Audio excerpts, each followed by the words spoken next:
Good morning, everybody. Welcome to today's webinar hosted by Fleet Check around the truth around insurance costs and how fleet managers can take control of that. My name's Barrie Wilson, commercial fleet consultant here at Fleet Check. I'm sure you've all familiar with the format of webinars, but before we get started, just to go through a little bit of basic housekeeping with you all. You are all on mute today. Your cameras are all off. If you have any questions, please do take the opportunity to use the questions box on the screen. We'll have a little bit of a recap and a roundup at the end of today's webinar as well. I'm delighted today to be joined by Nick Hutson, who is the Compliance and Training Manager at First Choice Insurance, bringing over 16 years worth of extensive industry experience. Since joining the company in 2020, Nick has played a vital role ensuring that First Choice adheres to all regulatory requirements. That's a mouthful this time in the morning. With meticulous eye for detail, he oversees all aspects of compliance, ensuring First Choice Insurance meets the high standards set out by the Financial Conduct Authority.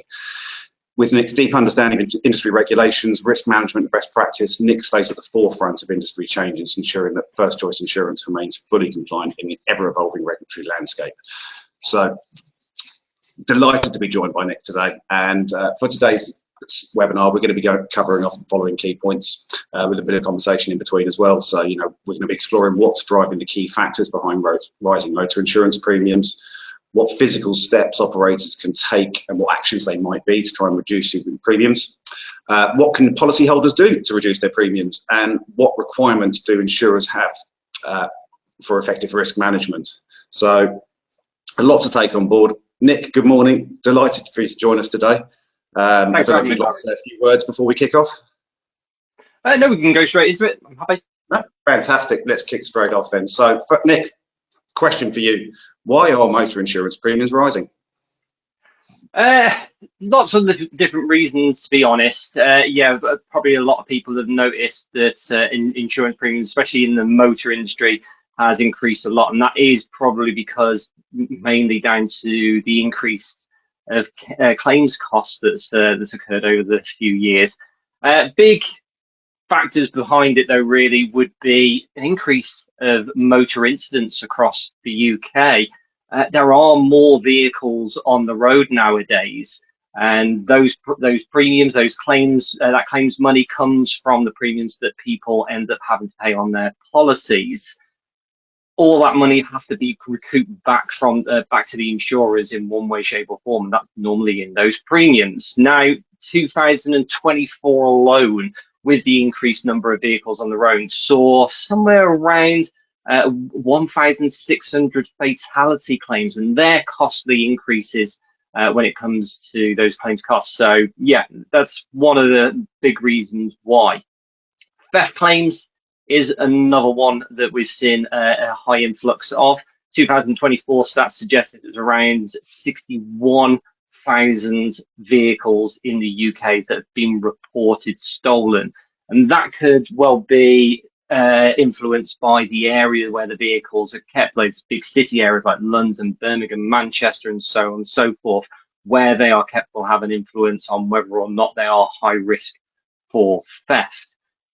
Inflation, big one, probably all fully aware of how much vehicles actually cost nowadays to buy and repair, mainly because of the new types of technology, the advancements in technology. I mean, if we look back 10, 15 years ago, none of us would have dared to claim for the cost of a wing mirror on a vehicle when that's damaged. But nowadays, with all the smart technologies that's included in them, could be looking anywhere £300 to £1,000 to replace it. That's going to have an influence on there as well. And another one that we've got noted is fraudulent claims. And this has been going on for many years now. Mainly, I want to talk about the crash for cash claims. If we're going to be focusing on the motor industry, all these fraudulent claims where they take out brake lights and they target vehicles, slam the brakes on, and then someone goes into the back of them. That is another reason that we see these premiums have to increase.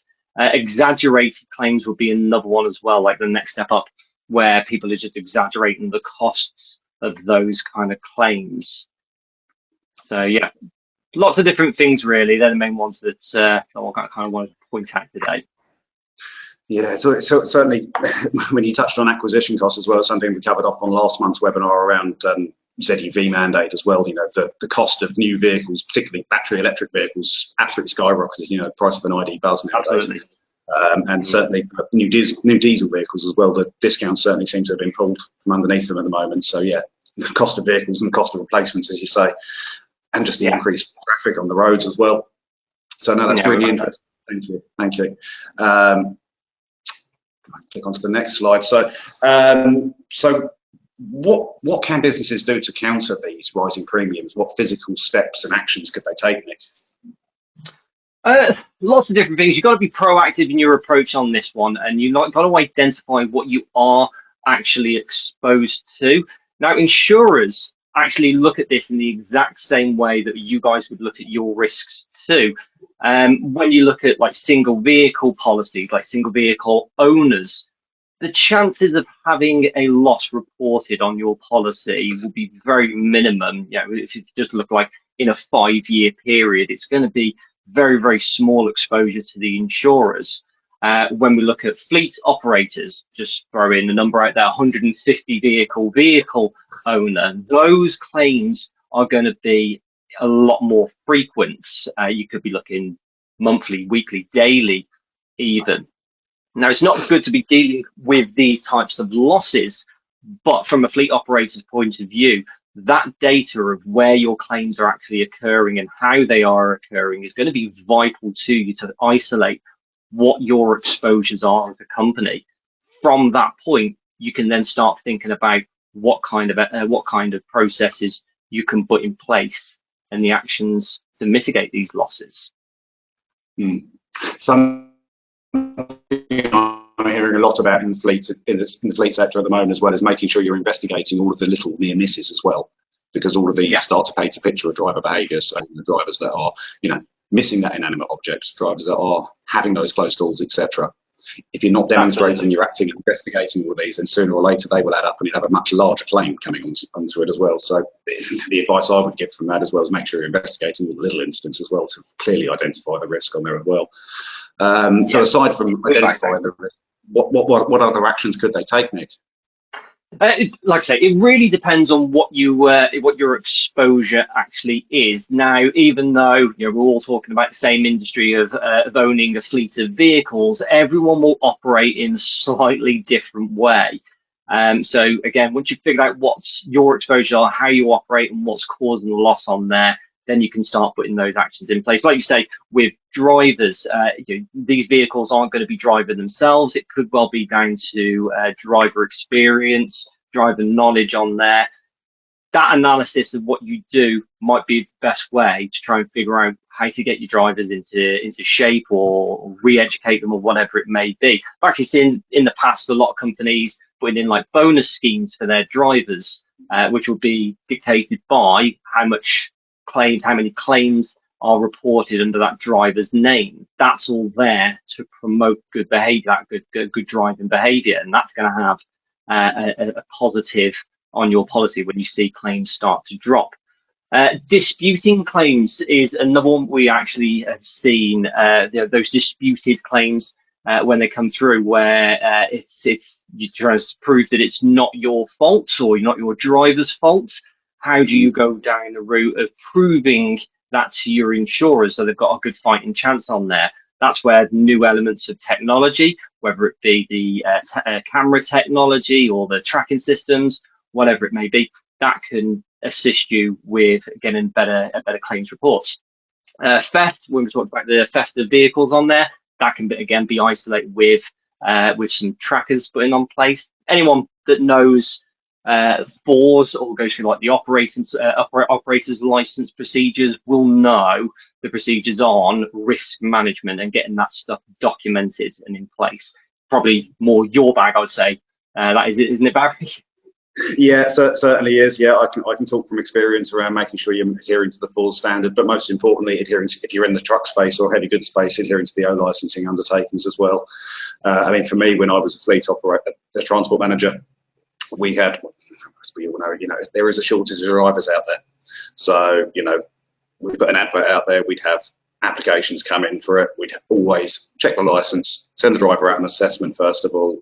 If the vehicle came back in one piece, then there would be an offer of employment, then they'd start going through the rest of our policies and procedures. But for me, it's vital that any operator out there, no matter what vehicle you're using, you have documented policies and procedures setting out for drivers what's expected of them, not just for falls, but just from a duty of care perspective from employers as well. So, sorry, don't get me started about policies, Nick. My colleagues will tell you I will get on my high horse about it.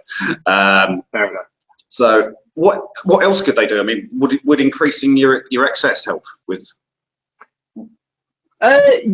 Yes and no. It really depends on what product that you've got in place and what insurer that you're using to do that. Now, insurers will do analysis exactly the same what we've just been talking about. They will do analysis on their claims data about what policies and what coverages are actually attracting loss to them. Don't know if anyone's noticed it, but if you try and run through on like your compare websites for like your private car, when you switch it from comprehensive cover to third-party fire and theft, nowadays there's little to no difference on there at all.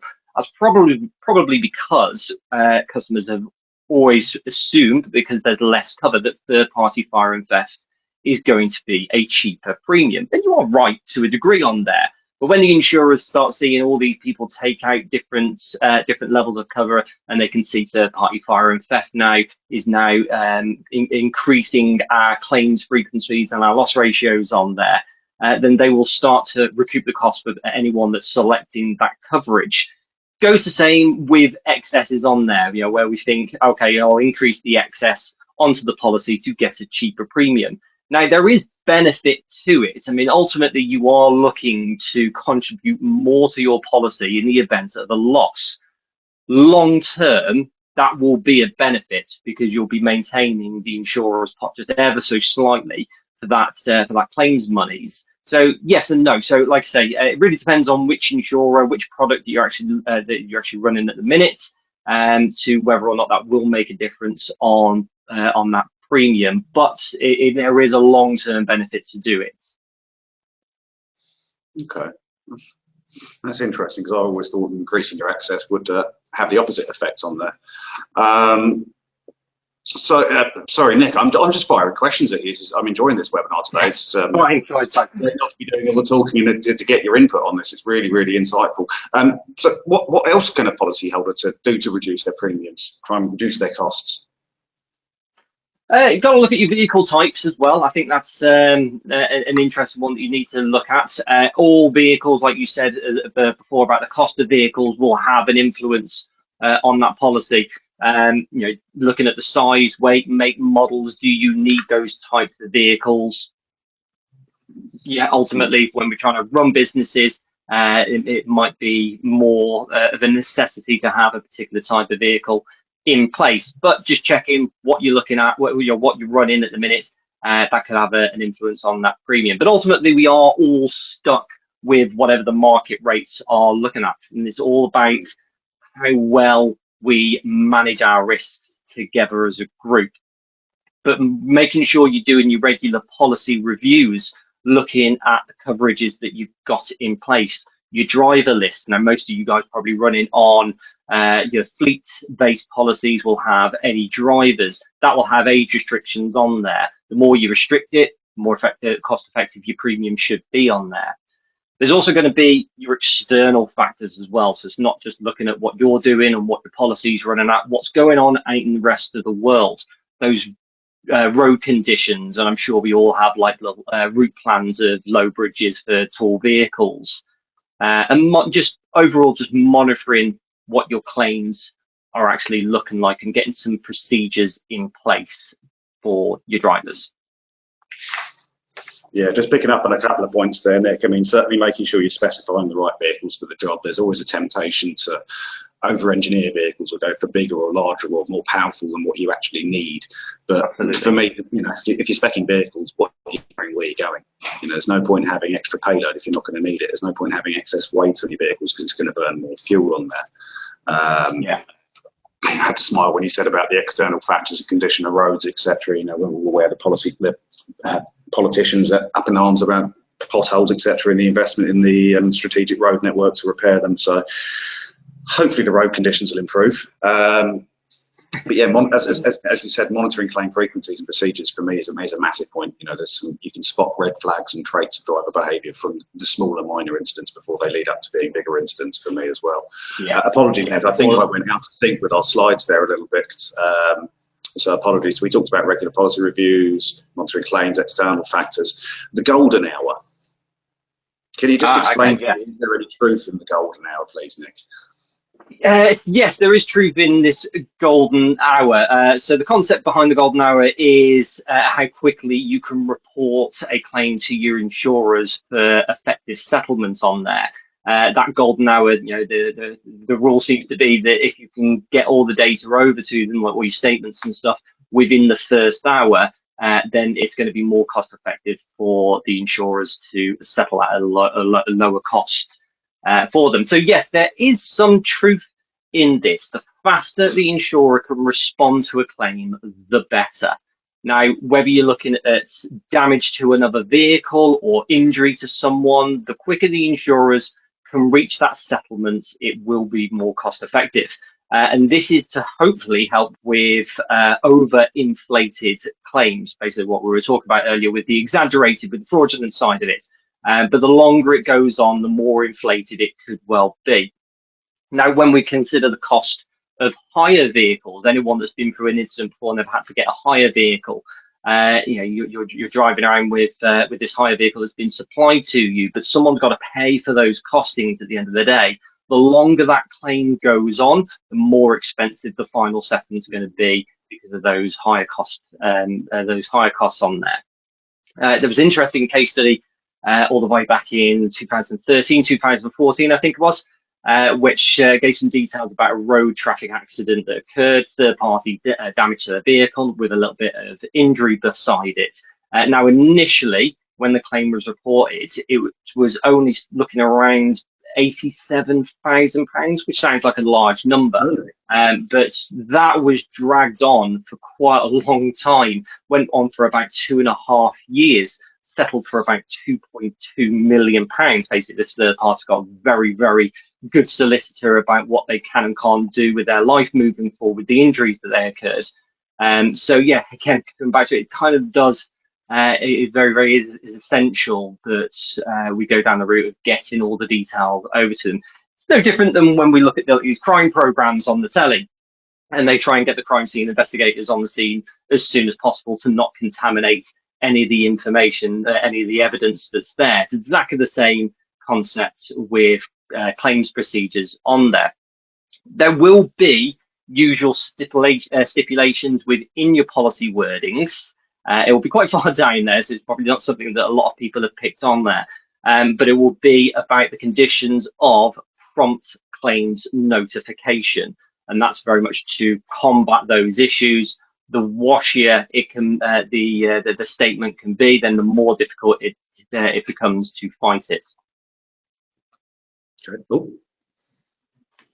Nick, I thought I lost you there for a second. Your camera went. Yeah, camera went a bit weird. I'm just trying to sort that out. So yeah. Anyway, sorry. Yes, it does. It will be much more difficult for the insurers to fight those when those statements become washier and contaminated with own thoughts and opinions as time goes on, whether that be from third party, from the policyholder, driver, or even witness statements as well.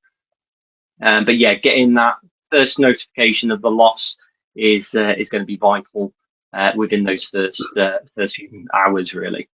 Yeah, that's how I've always understood the golden hour as well. It's about having ethanol reporting first notification of loss. And in my experience, my drivers, if they were having a bad day, they'd call me and tell me about it, and then they'd call our insurers as well and relay the details over the phone. But unfortunately, a lot of stuff was often lost in translation, bits were missed, etc. So what we tried to instigate was basically a check sheet, a bump card, basically. So, okay, something's gone wrong. Do this, capture this information. This is what we need from the third party. These are the photos we need from the crime scene, as you put it, Nick, as well, per se. You know, any witnesses, any CCTV around the area, ring doorbells and the likes of, because all of these would be, you know, very valuable for helping to make your case and hoping to try and demonstrate, particularly in the cash for you mentioned earlier, people taking the brake lights out to go and do it. Unfortunately, this is on the rise.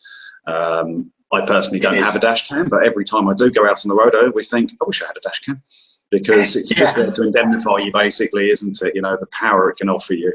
And fraudulent claims as well. Sorry, Nick, I'll ask you more questions in a second or two, but we used to get an awful lot of people that would call up and they realise, we operate tippers and grab lorries, waste aggregates, etc. There was stuff that would, periodically you'd get the odd stone or such that would fall out of it or off the bodywork, etc. But the amount of claims that we had where people would call up to the office and say, I was following your vehicle at this time on this road and something fell off. But when you point out, oh, okay, so what time and where can I see you on the camera? And then the phone goes quiet very, very quickly. The benefit of having the cameras really was invaluable to us. It really, really was the investment. Anyway, sorry, Nick, I digress. Do apologise. I had a feeling you might do this today as well. I've got more questions for you. So, what requirements do insurers have on effective risk management, Nick? It is difficult for insurers to actually police what someone is doing with their business and how they're operating their business. You don't see a great deal. There probably will be a few knocking about in documents, but you won't see a great deal of you must do this particular thing within the conditions of policies. It may not be the contributing factor of the loss that occurs. So it's one of those ones where they go, all right, are we really allowed to be telling people how to operate their business? However, because of all the physical attributes that we've seen appearing in the market, again, Barrie, probably more your bag for what you're looking at and what you're doing at the minute for your customers.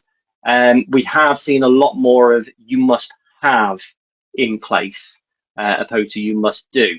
So we've seen motor industry focusing more on your trackers, cameras, telematics on there, become more and more popular on fleet policies to hopefully reduce theft claims and encourage those better drivings from the drivers on there. And like we say about the cameras as well, to hopefully deter people from making these crash for cash claims against people. But to be honest, even if it's not a condition on the policy, and this isn't something that you'll sing about, Barrie, it's something that businesses should consider anyway, regardless of what the policy documents should do. It's good risk management for you long term, and that will always have an influence on how your policy runs. Mm-hmm. Okay. Interesting word, a couple of words just to pick up on there, Nick, and it's those buzzwords of must and should. So you must have these policy, or you should do this in your policy. And for me, another thing I'm seeing a lot more in the fleet sector is we've spent a lot of time focusing on the metal, the assets and everything else to make sure the vehicles are safe and roadworthy as well. I'm starting to see an awful lot more awareness of driver roadworthiness now, for the want of a better word. An event we were supporting last week with National Highways and Driving for Better Business, they actually launched a new publication called Guide to Driver Roadworthiness, which looks at the human factors. Because picking up on something you said earlier, Nick, vehicles don't drive themselves at the moment until we have autonomous vehicles on the road, which could be in place in under 2 years now. We're still going to have, for the want of a better word, squidgy organic software. And this is why we need to make sure that the squidgy organic software is ready and roadworthy, as well as the vehicle is as well, to understanding the human factor. And this comes back to, as I say, the should and must. So, you should ensure your drivers are roadworthy. You must ensure your vehicles are roadworthy. Having clear guidance and clear policies for what's expected of staff is worth its weight in gold, in my experience. And again, don't get me started about policies, because I will start rambling on. So totally agree, though. I do agree with you. For something my colleagues hear me say all the time, it's not what you can say you're doing, it's what you can prove you're doing. Having the evidence that you've assessed the risk, you've trained people, you've done everything you can to try and mitigate it. Ultimately, if things do go wrong, you be able to demonstrate you've got confidence in your compliance, really, isn't it? And the same for me. Somebody driving for work, that vehicle is an extension of their workplace. Health and safety doesn't stop at the office door. It carries out on the road for wherever you've got staff going. Anyway, sorry, I digress, Nick. I digress. That's been a really, really interesting webinar. I think we've got one more slide, Nick, just for a conclusion. He says, I'm losing control of my buttons. So Nick, do you want to just give a quick wrap up for today, and then we'll spend some time to questions? Yeah, sounds good. Ultimately, best advice I could really give to anyone that's running fleet or any style of business is just manage your risks as best you can. You've got to start by identifying them, figure out how much of an impact it's going to have on you as a company, and then start putting those controls in place to reduce that down and mitigate them as much as you can. So policy management, whether that be on your insurance policy, your health and safety policies, whatever it may be, should all hopefully help you reduce them down. And have a look at that the technology. There's about 1,000,001 different forms of technology out there that can help you, whether it be driving or just like managing your operations within your company. Any issues with or any concerns about what you should or shouldn't be doing, then make sure you're gaining your expert advice from these professionals that work in those types of industries. But other than that, that's all I've got for you today. Nick, I think that's really useful advice. As you say, talking to the experts, talking to the people in that sector as well. I believe when the follow-up email sent from this, they may have your contact details on there, Nick. So if anyone has any questions about insurance and policies, etc., hopefully they can reach out and get in touch with the team over there as well. So thank you, ladies and gentlemen. We've almost come to the end of today's webinar. Just going to have a quick moment just to review any questions we've had come in. And Nick, we've got a couple of questions for you. Okay. First one, I'll be honest with you, if this hadn't come in, I would have asked it as well, because we talked about reducing claims today. What steps can a fleet take to reduce the amount of 50/50 claims you're having? You know, what can we do to stop these crash for cash? Ooh, how can we stop it going 50/50? Yeah, the 50/50 claims.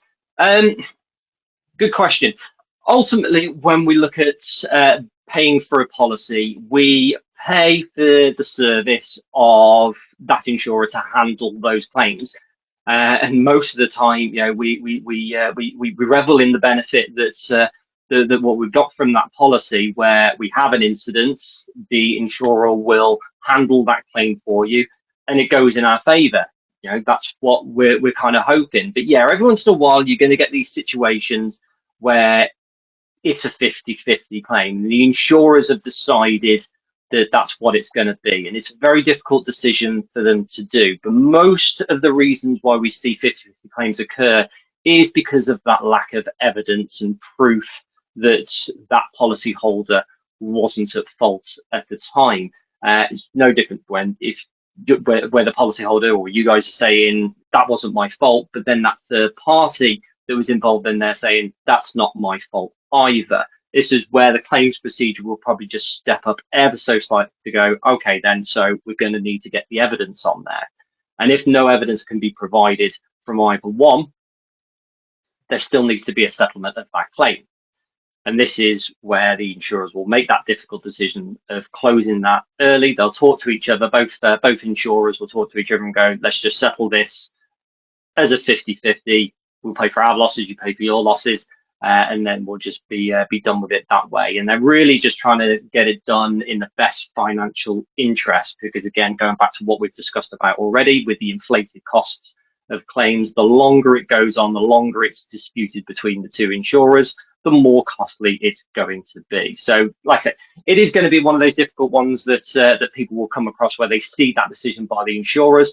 But again, there are situations that can assist with those decisions. The camera technology, the trackers, telematics, even like your tachograph information may well help with that kind of stuff. So again, that technology, that proof, figuring out how you can prove that you're not at fault will go a long way with those 50/50 claims. Okay, that makes sense. So utilising the technology that most vehicles have got nowadays, you know, most fleets I speak to have got telematics or cameras or both. But for me, it's making sure, I've said it several times, you know, investigate the little incidents as well. Because if you don't, if something really goes wrong, it could be held against you as well. Sorry, digressing again. I think we've got another question in here as well. And this is something I've always been curious about as well from insurance. Is it better to go directly to insurers, or what's the benefit of going through a broker? Oh, commercial policy. To be honest, a lot of you probably realise that you can't just go online and get these types of policies that you want. The industry knows how complex these policies can be and how vital they are to businesses. They've got to be right for you to run your business. So you probably will see a lot of the ones that you need only going through a broker. These brokers are there for your support ultimately. A lot of customers will never realize what questions are needed and what kind of answers are required to give to these insurers and underwriters that are writing the policies. The broker is there to maintain that relationship with the customer and the insurer as well at the same time, but they are there for your support as a customer, for your understanding of what is needed, how the policy is supposed to work, giving you the full details of features and benefits on there, along with its exclusions and its limitations on there too. I think they're all good educational tools about how far that policy is supposed to work, of which most people won't get that support if you just go online, click a few buttons and say buy now. It's all on then you to fully understand that policy. Your broker's there to support you. That's what you pay them to do. And yeah, like I say, because they're so complex, some of these policies, you won't see them available anywhere else. So you'd have to go through a broker to do that. So just take that advice and take that support for what it is. No, that makes sense. And again, it's about having that expert advice there, Nick, isn't it? And someone that's able to analyse every operation. I mean, in the 20 years I've worked in transport, general haulage is general haulage, but most of the time, no two operations are the same. There's nuances between the two and different requirements for different policies and different businesses as well. So that makes sense. That makes sense. Yeah. Well, Nick, I think you're off the hook. I think that's all the questions we've had in today. But I'd just like to take the opportunity to thank yourself and First Choice Insurance for joining today's webinar. It's been, for April 1st, quite an interesting conversation around insurance. It's one of those things we all have to have, but anything we can do to try and reduce our premiums, I'm sure will be better for a benefit as well. Well, ladies and gentlemen, that is a wrap for today. Following today's webinar, you will receive a copy of the recording. If you have any questions around managing risk and insurance premiums, etc., I believe mine and Nick's contact details will be included on the email as well. So if you'd like a no obligation chat, please feel free to reach out. We're just in the process of planning our next webinar, which may be in May, it may be in June, but I'm very pleased to say we've got DVSA, Phil Breen coming along to talk around earned recognition. More details will be circulated this in the not too distant future. But for today, that's a wrap. So Nick, thank you so much for joining. Thank you everybody else for joining today. Enjoy the rest of your day, everybody.